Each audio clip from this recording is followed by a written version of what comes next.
Hi everyone, welcome to Grammar. We're on activity 12, simple past review, number 2. Simple past tense of irregular verbs must be learned by heart. They have a special form for all the subjects. For example, we have here the verb to drink. The verb to drink is conjugated like this. I drank, you drank, he drank, she drank, it drank. We drank, you drank, they drank. Everybody drank.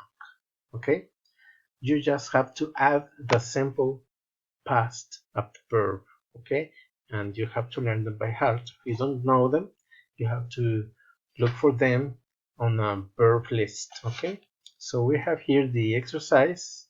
In this exercise you have several verbs, very simple verbs: get, eat, buy, write, um, read, begin, go, come, have, speak, etc.